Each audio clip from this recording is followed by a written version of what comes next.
and don't damage the donor. Just because you know how to handle the tools and extraction, don't go on extracting and make the donor look bad.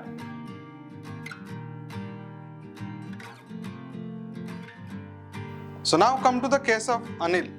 Anil, he has got a big skull and he has baldness which started from the front, and you can see his previous pictures before he transplant, and he was potentially going to become grade 7, and you can see that his baldness was is going to come up to here. So this is the thing.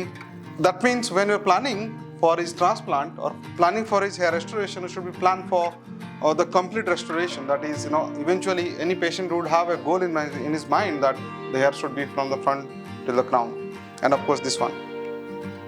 So what we did, we initially addressed the front part. You all know that, all his videos and pictures you have seen earlier, and then we have put him on medications and trying to see that how far we can postpone his next procedure. And he's doing okay, but I think he has come to a point where we can do some transplantation in the crown and maybe in the mid-skull.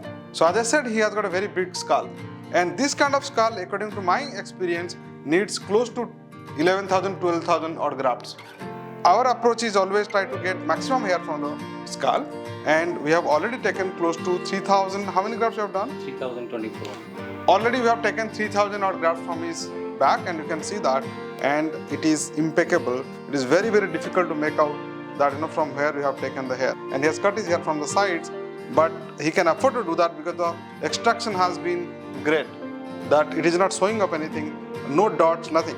And with this kind of length of hair, it is looking absolutely normal just above the ear and just behind the ear, even though he has got short hair. Already 3,000 has been taken, and 3,000 more can be taken, or maybe 4,000. And that means around 7,000 grafts can be taken from this donor area in one lifetime without making it look that it has been utilized. We train the patient to keep the hair a little bit longer so that it doesn't reveal the extraction sites. And as I said in the previous case, if you take a lot from the back in the first go, you go up to like 7,000, 8,000, 9,000 grafts. Just because you know how to use the tools and extract, you should not be extracting a lot of grafts in the first go.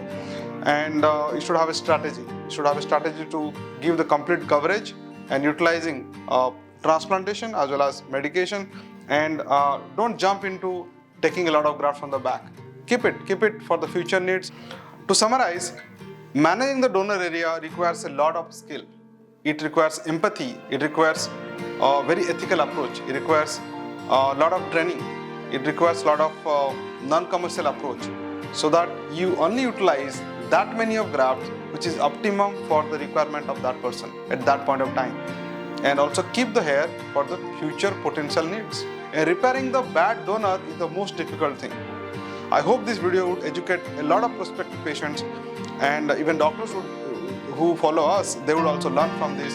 And I hope that a lot of patients can avoid a bad hair transplantation. They can be in safe hands.